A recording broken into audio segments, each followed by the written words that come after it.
Hello बच्चों, आइए इस प्रश्न को देखते हैं। ऑक्सीडेटिव फोस्फोराइलेशन व फोटोफोस्फोराइलेशन फॉस्फेटीकरण में किस इलेक्ट्रॉन वाहक की आवश्यकता होती है?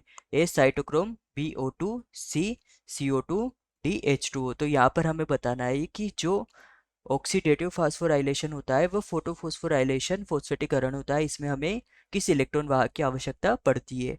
तो यहाँ हमारी मुख्य अवधारणा होगी कि इलेक्ट्रॉन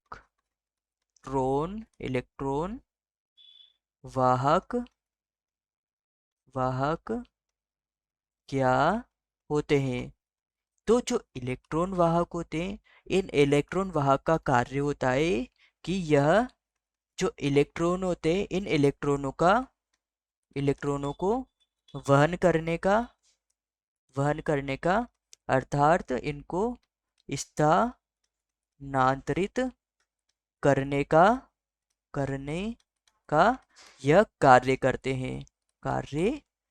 हैं। इस कारण से इन्हें इलेक्ट्रॉन वाहक कहा जाता है। यहाँ पर हमें दो प्रक्रियाएं दी गई थी। एक है प्रथम है oxidative oxidative oxidative phospho phosphorylation. तो ये जो ऑक्सीडेटिव फोस्फोराइलेशन है, यह प्रक्रिया शोषण में होती है, वायवीय शोषण में। यहाँ पर जब इलेक्ट्रॉन का परिवहन किया जाता है, तो इलेक्ट्रॉन के परिवहन में जो तंत्र काम करता है इलेक्ट्रॉन परिवहन में, तो यहाँ पर एक प्रोटीन का उपयोग किया जाता है तथा वह प्रोटीन होता है साइटोक्रोम नामक प्रोटीन का यहाँ पर उपयोग किया जाता है। वही जो हमारे पास द्वितीय है, वह है photo photo phospho phosphorylation photophosphorylation फोस्फेटीकरण फोस्फेटीकरण प्रक्रियाएं। यह प्रकाश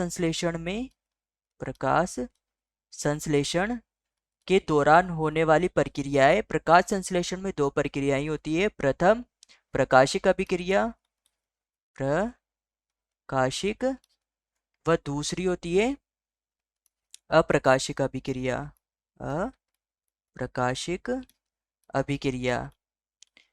यहाँ पर जो ये दोनों प्रक्रिया होती है, तो जो प्रकाश संश्लेषण होता है इसमें दो तंत्र कार्य करते हैं, पीएस प्रथम व पीएस द्वितीय। तथा यहाँ पर जो इलेक्ट्रॉनों का परिवहन करता है इन तंत्र में, पीएस प्रथम व पीएस द्वितीय में, यह होता है एक प्रोटीन होता है तथा इस प्रोटीन का नाम होता है साइटोक्रोम। तो जो प्रकाश संश्लेषण की प्रक्रिया होती है, अर्थात फोटोफोस्फोराइलेशन फोस्फोफेटीकरण की जो प्रक्रिया होती है, यहाँ पर जो साइटोक्रोम होता है उसके द्वारा ही इलेक्ट्रॉनों का परिवहन किया जाता है। तो यहाँ पर प्रश्न ने हमसे पूछा था कि ऑक्सीडेटिव फोस्फोराइलेशन व फोटोफोस्फोराइलेशन फास्फेटीकरण में इलेक्ट्रॉन वाहक की आवश्यकता होती है, वह कौन सा है? तो यहाँ पर दोनों में ही साइटोक्रोम के द्वारा इलेक्ट्रॉनों का वहन हो रहा है। तो हमारे पास ए है साइटोक्रोम, तो हमारा उत्तर होगा उत्तर ए। यह साइटोक्रोम क्या है? यह एक प्रोटीन एंजाइम होता है। और यही हमारे पास बी है O2, तो O2 गलत हो जाएगा क्योंकि यह इलेक्ट्रॉनों का परिवहन नहीं करता है। वहीं CO2 है, तो यह CO2 भी इलेक्ट्रॉनों का परिवहन नहीं करता है। और डी है हमारे पास H2O अर्थात जल, तो यह जो जल होता है यह भी इलेक्ट्रॉनों का परिवहन नहीं करता है। तो हमारा उत्तर होगा उत्तर ए साइटोक्रोम। तो यह हमारा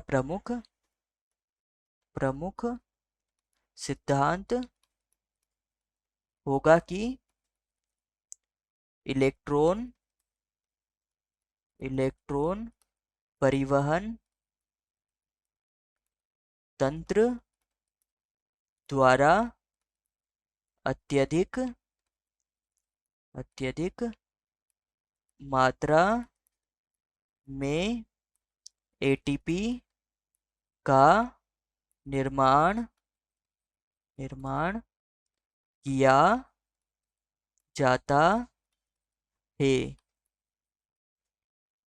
तो हमारा उत्तर होगा साइटोक्रोम। आशा है कि आप इसे अच्छी तरह समझ गए होंगे। धन्यवाद।